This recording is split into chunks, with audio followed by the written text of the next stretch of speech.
Daewon stood at the observation window of Horizon's Edge, watching the stars shimmer against the endless black. He had been stationed at this research facility for 3 years now, studying alien cultures and biology. It was quiet work, mostly analyzing data and writing reports. Nothing exciting ever happened out here in the neutral zone between human and saurian space. That changed when Jiwoo's voice crackled over his communicator. Daewon, get to the command center, now. The urgency in her tone made him run. Jiwoo never sounded worried. As the station commander, she had seen everything the galaxy could throw at them. When he arrived at the command center, he found her standing with Tae Yang, the security chief, and Hana, their communications specialist. They were all staring at the main screen. What's going on? Daewon asked. We have a visitor, Jiwoo said. A saurian warship just appeared at our perimeter. They're requesting permission to dock. Daewon felt his stomach tighten. The saurians were humanity's enemy. Not an active enemy with daily battles, but the kind of enemy that watched and waited. For 15 years, the two species had existed in a Cold War. Small fights broke out sometimes at the borders, but nothing major. Both sides seemed to be waiting for something. What do they want? Daewon asked. That's the strange part, Hana said, adjusting her headset. Only one saurian is aboard. He says he wants asylum. He says he has information about why his people fear humans. The room went silent. Saurians didn't defect. They were loyal to their empire above all else. Their military conditioning was famous throughout the galaxy. They obeyed orders without question. The idea of one abandoning his people was almost impossible to believe. It's a trap, Tae Yang said immediately. It has to be.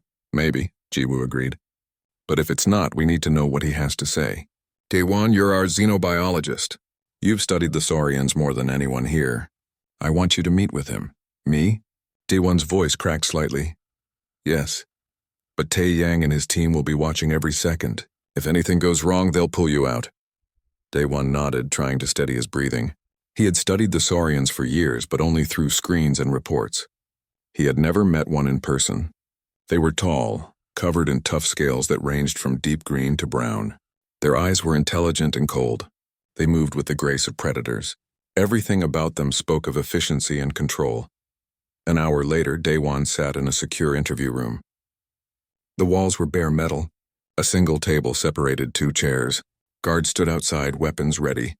Hana had set up 3 cameras to record everything. The door opened. The saurian who entered was tall, nearly 7 feet. His scales were a dark green with patches of gray near old scars.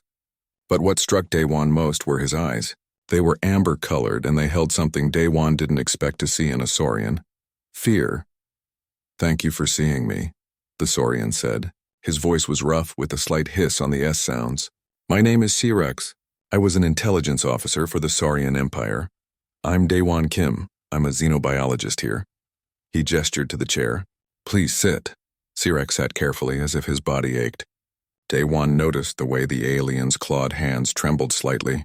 This wasn't the confident warrior race he had read about.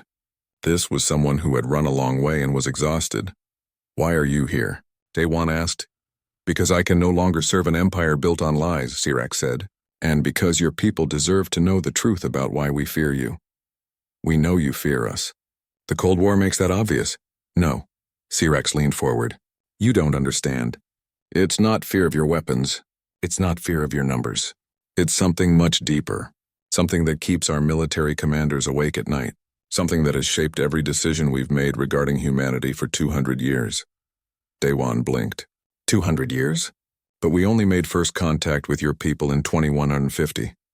That was 137 years ago. That's what you were told, Sirex said. That's what your history books say. But it's a lie. We found you much earlier. In 2089, a Saurian scout ship discovered Earth. We watched you. We studied you. And what we saw terrified us. The words hung in the air. Daewon felt his heart pounding. If this was true, everything humanity knew about their place in the galaxy was wrong. I need proof, Daewon said. Sirex reached slowly into a pouch at his side. Tae Yang's voice immediately came through Daewon's earpiece. Watch him carefully. The Saurian pulled out a small data device. This contains records from that first expedition. Sensor logs, observation reports, video footage of Earth from orbit. It's all dated and verified with Saurian military codes. Your intelligence people can check the authenticity. Daewon took the device carefully. His hands were shaking now, too. What did you see that scared you so much? We arrived during a crisis on your world, Sirax said. A great sickness was spreading. Cities were falling apart. Millions were dying. We watched and waited, expecting you to collapse like every other species we'd observed under such pressure. But we didn't. No, you didn't. Sirax's amber eyes seemed to glow in the dim light. You fought, not with weapons or with strength. You fought with something we had never seen before. When everything seemed lost, when logic said you should give up, you refused. Your scientists worked until they died at their stations. Your doctors treated patients even when they knew they would catch the sickness. Your people gave food to strangers when they barely had enough for themselves. Sirax paused, and Daewon saw something that shocked him. The tough alien warrior's eyes looked wet, almost like tears. We have conquered 17 species across this galaxy. Sirax continued. Every single one had a breaking point, a moment when they accepted defeat. But as we watched humanity during that crisis, our observers realized something that changed everything. Humans don't have a breaking point, or if you do, it's somewhere beyond anything we've ever seen. That can't be the whole story, Daewon said. You wouldn't maintain a Cold War for over a century just because we survived a pandemic. You're right, Sirax said. That was just the beginning. What happened next, what we discovered about human psychology and human history, led to the creation of what we call the doctrine of restraint. A set of military rules created specifically for dealing with humanity. Rules that say we must never ever push you to total war. Why? Daewon asked. What are you afraid will happen? Sirax looked directly into his eyes. We're afraid you'll win. Or worse, we're afraid that even if we kill most of you, the survivors will become something we cannot imagine. Something that will hunt us across the stars until the Saurian Empire is nothing but dust and memory. The room fell silent except for the hum of the air system. Daewon sat back in his chair, trying to process what he had just heard. Outside, through the cameras, Jiwoo and the others were probably just as stunned. I need to share more with you, Sirax said quietly. Much more. But first you need to verify that what I've told you is true. Check the data device. Confirm the dates. Then we'll talk about why I really came here. And why is that? Daewon asked. Because, Sirax said, there's a faction in my empire that wants to ignore the doctrine of restraint. They want to attack humanity now before you become too powerful, and if they succeed, they'll start the very war that will destroy us all. The next morning, Daewon sat in the station's analysis lab with Yoonji, the station historian. Between them lay 3 holographic displays showing data from Sirax's device. They had been working through the night, checking every file, every timestamp, every piece of code. It's real, Yoonji said, rubbing her tired eyes. I've run every authentication test I know. These files are genuine Saurian military records. The encryption matches their standard protocols from that era. The language patterns are consistent. Even the dating system checks out. Daewon stared at a video file showing Earth from orbit. The date stamp read 2089. He could see the continents clearly. The swirl of clouds, the blue oceans. A planet that didn't know it was being watched. Look at this observation log, Yoonji said, pulling up another file. This is from their chief scout. He's writing daily reports about what he sees on Earth. Daewon read the translated text aloud. Day 47, the sickness continues to spread. Estimate 70 million humans dead. Their governmental systems are failing in multiple regions. Expected total collapse within 60 days, he scrolled down. Day 89, collapse has not occurred. Humans are adapting. They've reorganized supply chains. Medical personnel are working in teams we don't understand. Requesting guidance from command. Keep reading, Yoonji urged. Day 134, this doesn't make sense. We've seen this pattern before in the Keltani species during their plague years. They lasted 91 days before complete societal breakdown. Humans are now at day 134 and showing no signs of surrender. They're still fighting, how? Daewon looked up at Yoonji. They were comparing us to another species they'd watched die. Yes, and we didn't die. We did something they couldn't predict. Before Daewon could respond, Tae-yang entered the lab. The security chief looked like he hadn't slept either. His jaw was tight and his eyes were hard. Jiwoo wants everyone in the conference room, he said. Sirax is ready to share more information. But I'm telling you both right now, I don't trust this. It's too convenient. A Saurian shows up with proof that they've been watching us for centuries? This could be manipulation. What would be the point? Yoonji asked. If they wanted to attack us, they wouldn't need to send a spy with historical records. Maybe they want us scared, Tae-Yang said. Maybe they want us to know we've been watched all this time. Fear is a weapon too. They walked to the conference room in silence. When they arrived, they found Jiwoo already there with Hana and 3 other station officers. Sirac sat at the far end of the table, his large frame making the human-sized chair look small. Day 1, Jiwoo said. What's your analysis of the data? It's authentic, Day 1 replied. Every test confirms it. The Saurians discovered Earth in 2089 and observed us during the pandemic crisis that year. Then we need to hear what else he knows, Jiwoo said. She turned to Sirac. Continue your story. What happened after your people watched us survive? Sirac's amber eyes moved across each face in the room. After the plague, our scout ship returned to the Empire. The captain filed a complete report. At first, our military leaders dismissed it. They thought the observers had made mistakes. So they sent another ship 5 years later. Then another. Then another. How many times did you spy on us? Tae-Yang demanded. 17 times between 2089 and 2150, Sirac answered. Each time the reports came back the same. Humans were unusual. Humans didn't follow the patterns we'd learned from other species. What patterns? Daewon asked. Sirac pulled out another device. A holographic display appeared showing a chart. This is the Conquest Index. We developed it over 1,000 years of observing and controlling other species. It measures how a species responds to pressure.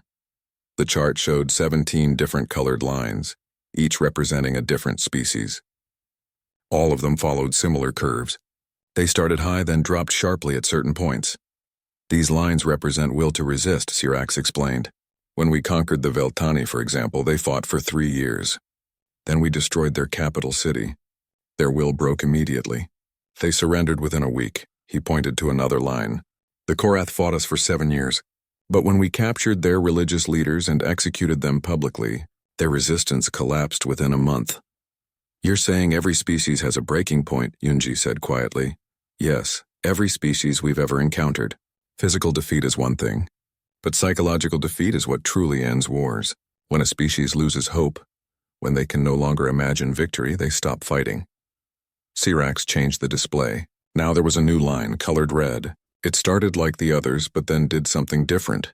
Instead of dropping, it stayed level. Then it actually went up. This is humanity, he said. The room went silent. Everyone stared at the red line that refused to fall. This is based on your historical records, Sirac continued. We hacked into your databases during our observation missions. We studied your wars, your disasters, your extinctions events. We analyzed thousands of years of human history. He highlighted several points on the graph. Here, a massive volcanic eruption nearly destroyed your species. You survived with maybe 10,000 individuals. Instead of giving up, you spread across your planet. Another point. Here, the Black Death killed 1/3 of Europe. You emerged stronger, with new ideas about medicine and society. Another. Here, you fought a global war that killed tens of millions. You ended it by inventing a weapon that could destroy cities in seconds. Then instead of using that weapon to conquer each other, you went to space. Daewon felt a chill run down his spine. He had never thought about human history this way. But Sirac was right. Every time humanity faced extinction or disaster, they didn't break. They transformed. Your species has a trait we call crisis evolution, Sirac said.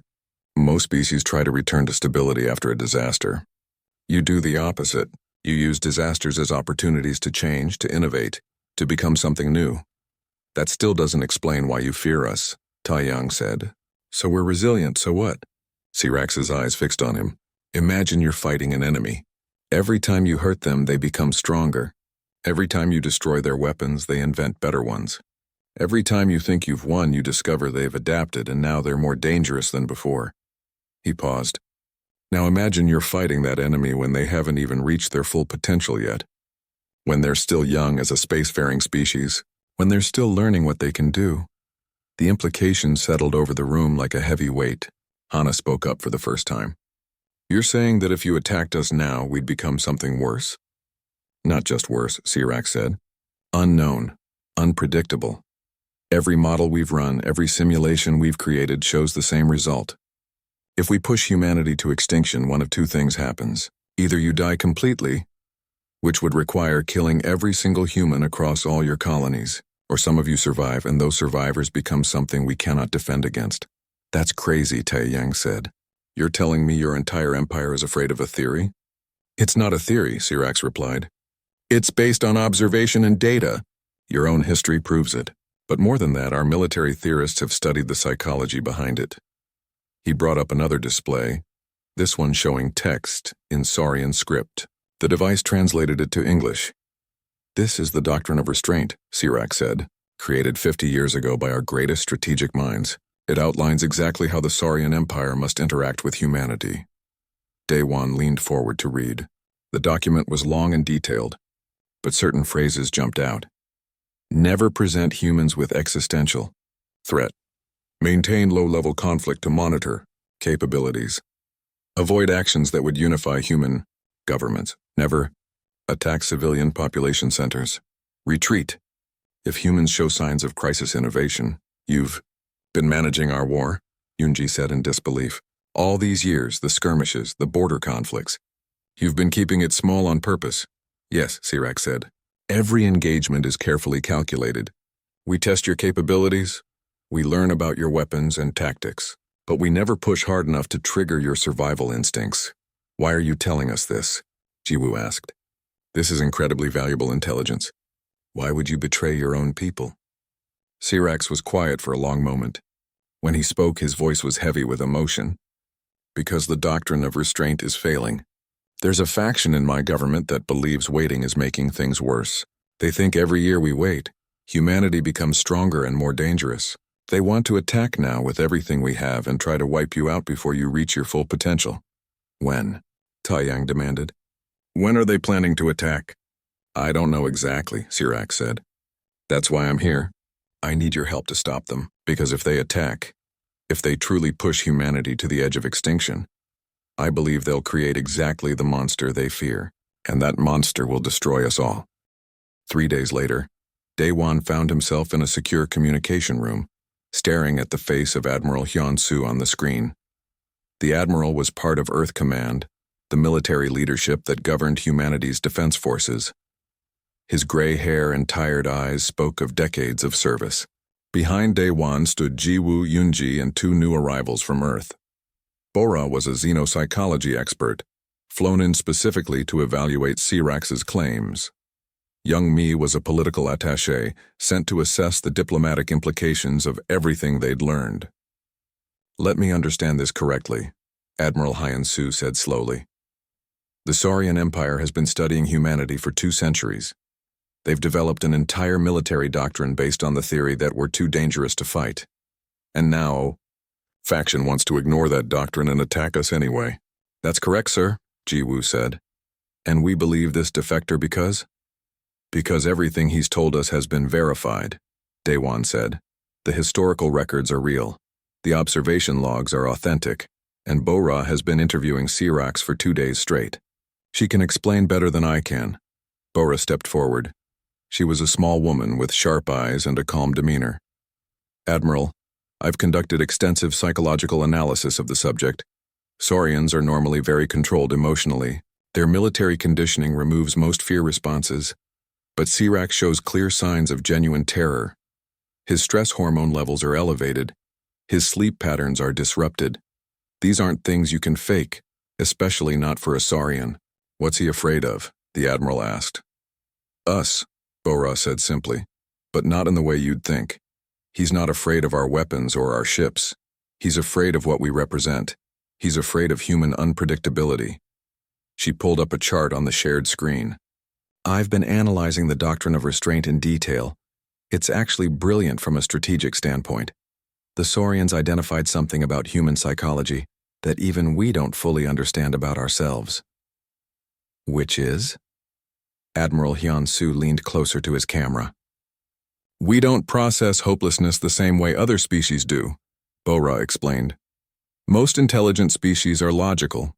When they calculate that a situation is impossible, they accept it and move on. But humans do something different. We reject the calculation itself. Young Mi spoke up. I've seen this in historical records. During the siege of Leningrad in World War II, people were starving to death. Logically, they should have surrendered. Instead, They ate wallpaper paste and held out for almost 900 days.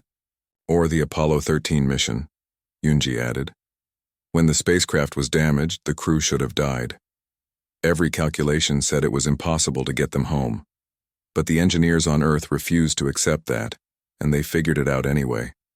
The Saurians call it hope persistence, Bora said. It's the human tendency to keep trying even when trying seems pointless, and they've determined that this trait becomes stronger under pressure, not weaker. Admiral Hyun-soo rubbed his face.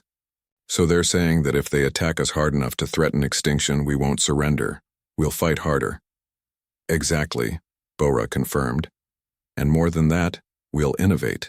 The doctrine specifically mentions what they call crisis innovation. It's the pattern where humans make their biggest technological leaps during wars or disasters. Daewon pulled up examples on the screen. Antibiotics were developed during wartime. Space technology came from missile programs. The internet was created as a defense project. Nuclear power came from nuclear weapons. Almost every major human advancement in the last 200 years came from trying to solve a crisis. And the Saurians noticed this, Jiwoo said. They've watched us long enough to see the pattern. They're afraid that if they attack us, we'll develop something they can't defend against. Admiral Hyun-soo was quiet for a long moment. What does Sirac suggest we do? He wants to help us prevent the extremist faction from attacking, Daewon said. But first he wants us to understand the full scope of Saurian fears. He says there's more to tell us. Information that will help us understand why some Saurians want to break the doctrine while others want to maintain it. Then let's hear it, the Admiral said. Bring him in. Daewon nodded to the guards outside. They opened the door and Sirac entered. The large Saurian moved carefully, aware that everyone in the room was watching him. He sat in the reinforced chair that had been brought in for him. Admiral, Sirac said, nodding his head in what might have been respect. I'm told you have more information for us, Admiral Hyun-soo said. His voice was neutral, not quite hostile but not friendly either. Yes, I need to explain the split in my empire. To do that, I must tell you about the Kelrani. Who are they? Daewon asked. They were a species we conquered 300 years ago, Sirac said. They were peaceful, scientifically advanced, and completely unprepared for war. We defeated them in less than a year. After the conquest, we did what we always do. We integrated them into our empire, used their knowledge, and moved on. Why are you telling us about them? Youngmi asked. Because they're extinct now, Sirac said quietly.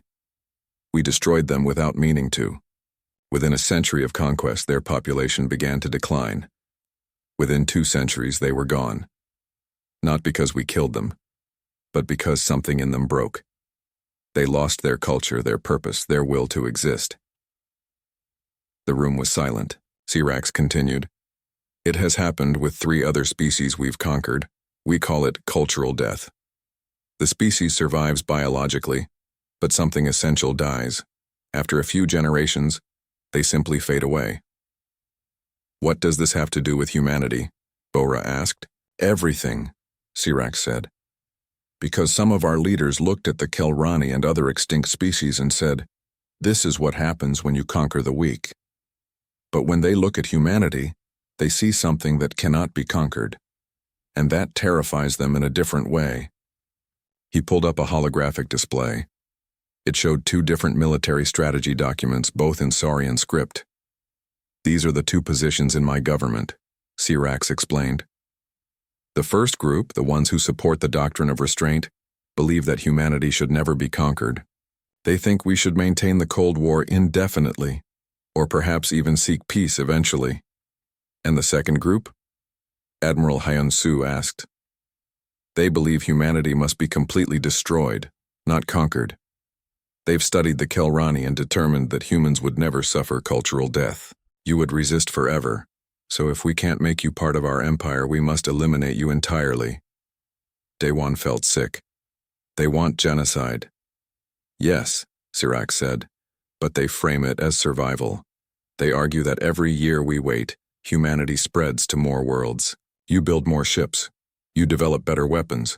They say we should attack now with overwhelming force and destroy every human world before you become truly unstoppable. How many support this position? Jiwoo asked. About 30% of our military leadership, but that number is growing, and they've been preparing in secret. Preparing how? Admiral Hyun-Soo's voice was sharp. Building ships, stockpiling weapons, creating detailed attack plans. They're waiting for the right moment to present their case to the High Council and get approval for what they call the final resolution. Youngmi leaned forward. What's stopping them from acting now? The majority still supports the doctrine, Sirac said. But that support is weakening. 5 years ago, only 10% wanted to attack. Now it's 30%. In another 5 years, it might be a majority. Why is support for the doctrine weakening? Bo-Ra asked. Sirac looked at her directly. Because you keep proving us right. Every few years, humanity does something that amazes us. 30 years ago, you developed fusion drives that made your ships twice as fast as ours. 20 years ago, you built a colony on a planet we thought was uninhabitable. 10 years ago, you solved a physics problem we've been working on for a century. He gestured at the screen. Every advancement you make proves the extremists' point. They say, see? They're becoming more dangerous every year. We must act now before it's too late. But the moderates see the same advancements and say something different? Daewon guessed. Yes. They say, see? This is why we cannot fight them. Every time we think we understand human capabilities, you exceed them. An attack would just accelerate your development. Admiral Hyun-Soo stood up on his end of the transmission, pacing. This is insane. You're telling me your entire empire is paralyzed by fear of what we might become. Not just fear, Sirac said. Respect. The moderates have begun to see humanity as something unique in the galaxy. Something worth studying rather than destroying. There are some who even believe. He trailed off. Daewon prompted him. Believe what? That humanity might be the key to saving the Saurian Empire from itself, Sirac said softly. But that's a discussion for later. Right now we need to focus on stopping the extremists because I've received intelligence that they're planning to act soon. How soon? Admiral Hyun-Soo demanded. Within 6 months, maybe less. They're gathering their fleet at a secret location. Once they have enough ships, they'll strike at Earth and your major colonies simultaneously. They believe if they destroy your homeworld and your largest populations, the survivors will be too few and scattered to pose a threat. They're wrong, Youngmi said firmly. The analysis room had become a war room. Maps of Saurian space covered the walls, marked with ship movements and fleet positions. Minseo, an intelligence analyst from Earth Command, had been working around the clock to verify Sirac's information. She stood now in front of a large display, her eyes red from lack of sleep but sharp with focus. He's telling the truth, Minseo announced to the assembled group. We've confirmed the existence of the secret fleet through 3 independent sources: surveillance drones, intercepted communications, and reports from our own spies in Saurian space. Admiral Hyun-Soo's face appeared on the main screen again. This time he wasn't alone. Several other Earth Command officers were visible behind him. How big is this fleet? At least 400 warships, Minseo said. Possibly more. They're hiding them in a system called Kreshnar, about 15 light-years from the nearest human colony. It's a remote area that we normally don't monitor closely. Jin Ho, the Special Forces commander who had arrived yesterday, stepped forward. He was a muscular man with scars on his hands and a serious expression. 400 ships is enough to destroy Earth's orbital defenses. If they hit us by surprise, they could break through. Which is exactly what they're planning, Sirac said. He looked worse than before. Subin, the station's chief medical officer, had been monitoring him. She'd reported that despite his alien physiology, all his vital signs showed extreme stress. I need to explain something else, Sirac continued. Something that's even more important than the fleet size. I need to tell you about the breaking point paradox. Another doctrine? Hyunji asked. No, it's an observation. A scientific finding that changed how my people view humanity forever. Sirac pulled up a complex graph. It showed multiple lines in different colors, each representing different stress levels and responses. We've studied how species respond when facing extinction, he explained. Most species follow a predictable pattern. As the threat level increases, their capabilities decrease. Fear makes them less effective. Panic destroys coordination. Eventually, they collapse. He highlighted the human line on the graph. It was completely different from the others. Humans do the opposite, Sirac said.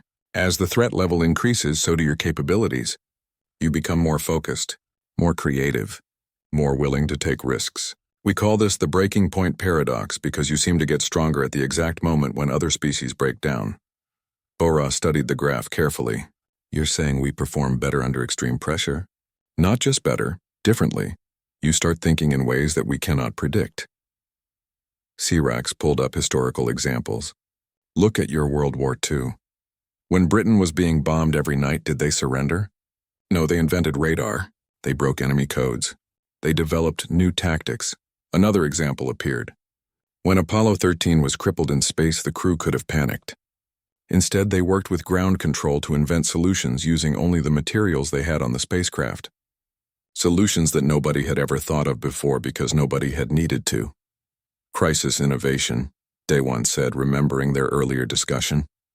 Yes, but it's more than that, Sirac said.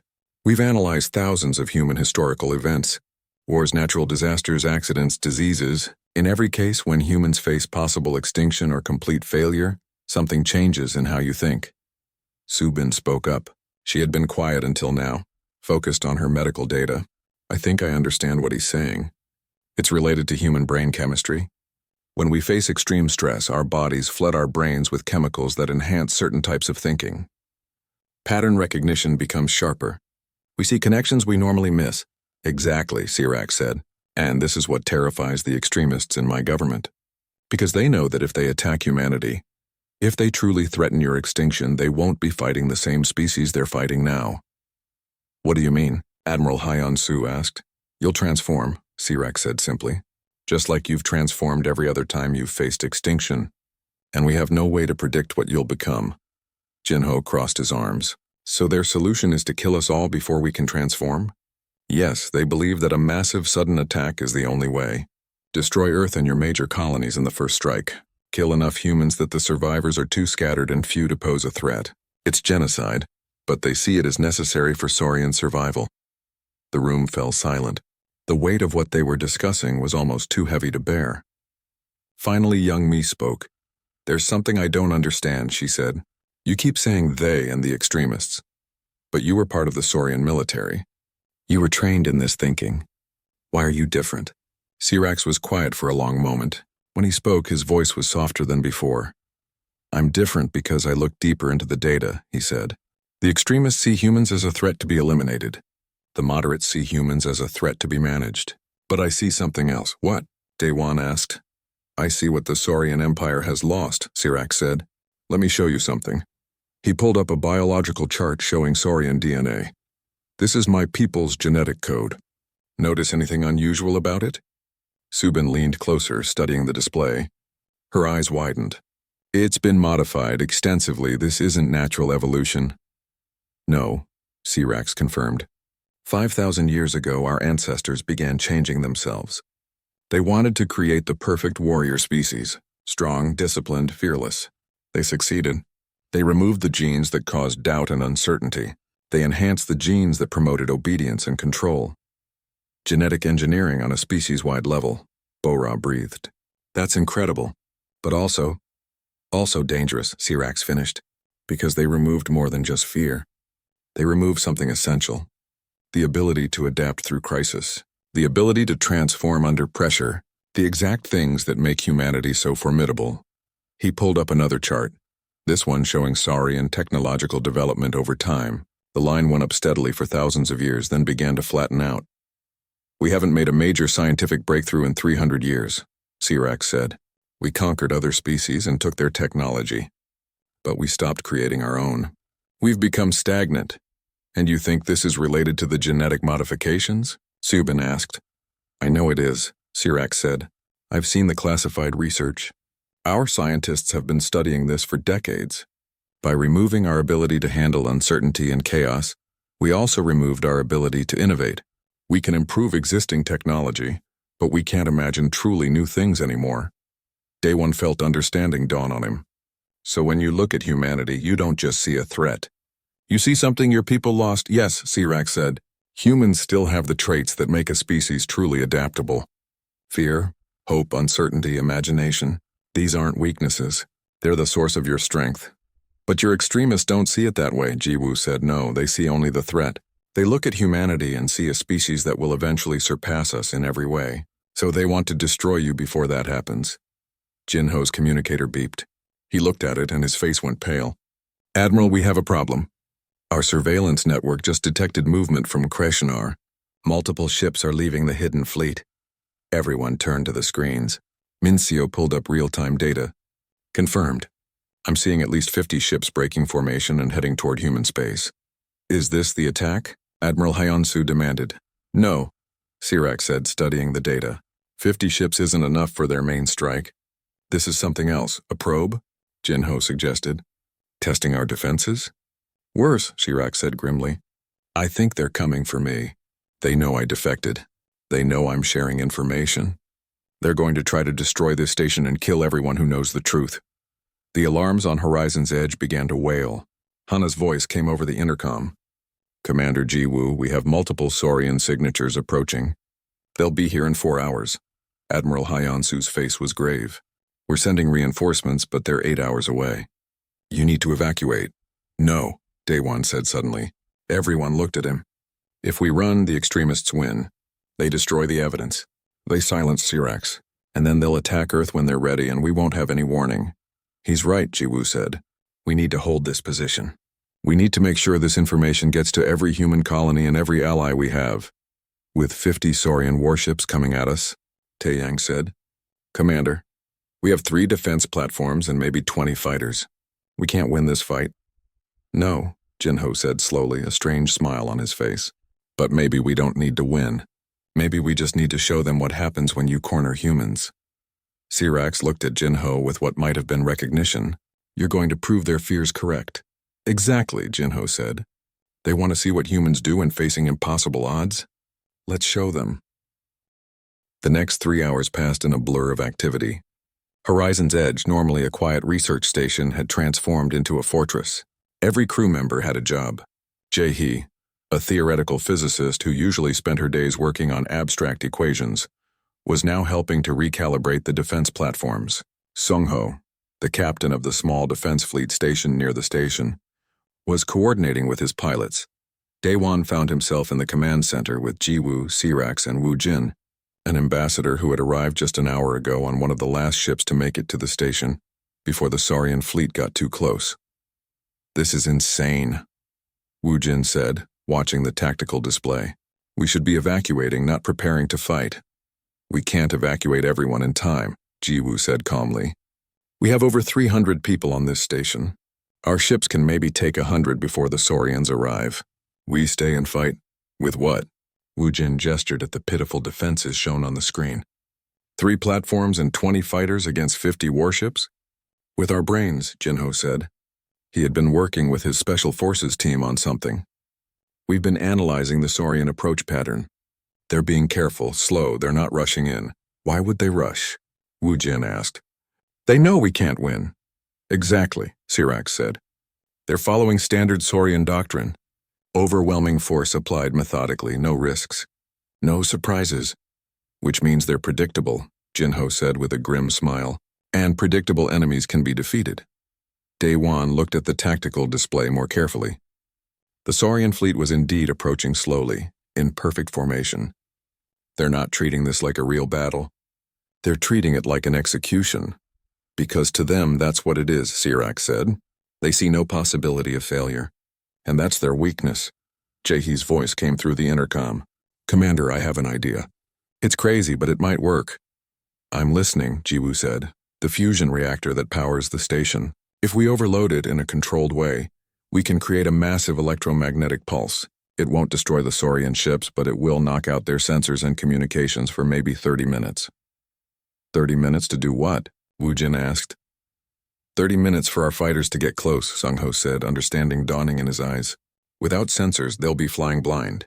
We can get right up next to them before they see us coming. But there are still 50 of them and 20 of us, Taeyang pointed out. Even with surprise, those aren't good odds. We don't need to destroy all 50 ships, Jinho said. We just need to make them afraid.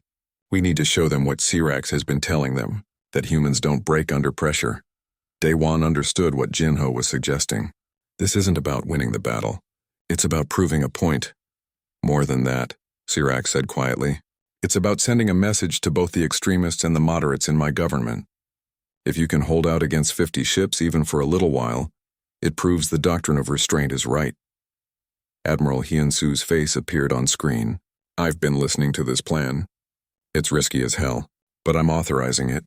Our reinforcements are still hours away. If you can hold out until they arrive, we might be able to capture some of those Saurian ships, get intelligence from their crew. And if we can't hold out? Wu Jin asked quietly. Then at least we go down fighting, Jiwoo said. And we make sure everyone in the galaxy knows what happened here. Hana, are you recording everything? Every second, Hana confirmed. I've already sent copies of all our data, including Sirac's information to Earth Command and every major human colony. Even if they destroy the station, the truth will survive. Good, Jiwoo said. Then let's show them what humans do when there's no way out. The Saurian fleet arrived exactly on schedule. They moved into position around the station, their weapons charged and ready. On the command center screen, Daewon could see the perfect formation, the coordinated movements. It was beautiful in a terrifying way. Then Jae-hee triggered the reactor overload. The station shuddered. Every light flickered, and a massive pulse of electromagnetic energy exploded outward in all directions. It hit the Saurian fleet like an invisible wave. Their ships went dark. Their sensors died. Their communications cut out. Now, Sung-ho shouted. 20 human fighters shot forward. They were small, fast, and right now completely invisible to the blind Saurian ships. They closed the distance in seconds, and then they opened fire. Daewon watched on the screens as chaos erupted in the Saurian formation. The fighters weren't trying to destroy the warships. Instead, they were targeting engines, weapons, sensor arrays. Crippling shots that would take the ships out of the fight without killing the crews. Why aren't they killing them? Wu Jin asked. Because we're not monsters, Daewon said. We're showing them we can win without genocide. The 30 minutes Jae-hee had promised turned out to be optimistic. After 20 minutes, the Saurian ships began to get their systems back online. They started firing back. 2 human fighters were destroyed immediately. Another was badly damaged and had to retreat, but the damage was done. The perfect Saurian formation was broken. 8 of their ships were crippled. The others were confused, trying to figure out what had happened. And more importantly, they were hesitating. They're not sure what to do, Sirac said, watching the tactical display. This isn't in their doctrine. They came here to destroy a helpless station. Instead, they got hurt. Sung-ho's fighter group regrouped near the station. They'd lost 3 ships but damaged 8 enemies. Against overwhelming odds, they'd made the Saurians bleed. They're going to regroup and attack again, Taeyang warned. And this time they'll be ready for our tricks. I know, Jinho said. But we bought time. And more than that, we proved something. A communication request came through. It was from the Saurian fleet. Jiwoo accepted it, and a Saurian commander appeared on screen. He looked angry and confused in equal measure. This is Commander Raxkin of the Saurian Defense Fleet. You have attacked sovereign Saurian vessels without provocation. Surrender immediately, or we will destroy your station. Without provocation? Jiwoo said calmly. You brought 50 warships to attack a research station. We defended ourselves. You harbor a traitor. Sirac must be returned to face justice. No, Jiwoo said simply. Raxkin's eyes narrowed. You cannot win this fight, human. We still outnumber you. We will destroy you. Maybe, Jiwoo said. But it won't be easy. And it won't be quick. And every minute you fight us, you're proving that the doctrine of restraint is right. You're proving that humans are exactly as dangerous as Sirac warned you. For a moment, the Saurian commander said nothing. Then Sirac stepped into view of the camera. Raxkin, he said, look at what just happened. They were outnumbered. They should have been destroyed easily. But they hurt you instead. They didn't even try to kill your crews. They crippled your ships and let your people live. That's not weakness. That's confidence. You're a traitor, Sirac, Raxkin snarled. I'm trying to save our empire, Sirac shot back. Look at this situation logically. You came here with overwhelming force. You still outnumber them. But now you're hesitating. Why? Because they did something you didn't expect. They adapted. They innovated. They turned their weakness into strength in less than 3 hours. Raxkin was silent, but Daewon could see the doubt on his face. Sirac continued. Now imagine you attack Earth. Imagine you threaten the extinction of their entire species. What do you think they'll do then? If they can do this in 3 hours, what will they create in 3 months? 3 years? We have orders, Raxkin said, but his voice was less certain now. Orders from extremists who are afraid, Sirac said. Orders that will start a war we cannot win. Wu Jin stepped forward. Commander Raxkin, I'm Ambassador Wu Jin Baek of Earth Command. I'm authorized to offer you and your fleet safe passage back to Saurian space. No one else needs to die today. In exchange for what? Raxkin asked. In exchange for you telling your leaders what happened here, Wu Jin said. Tell them that humans don't want war, but tell them also that we won't surrender.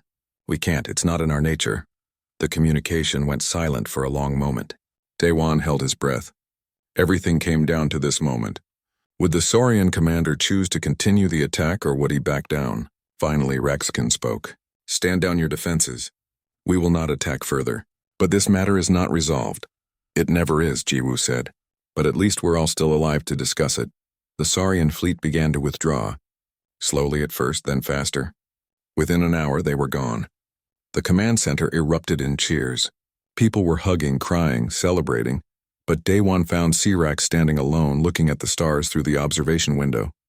You okay? Daewon asked. I betrayed my people today, Sirac said quietly. I helped humans defeat a Saurian fleet. You saved both our peoples, Daewon corrected. If they'd attacked and lost badly, the extremists would have demanded revenge. It would have spiraled into total war. Maybe, Sirac said. Or maybe I just delayed the inevitable.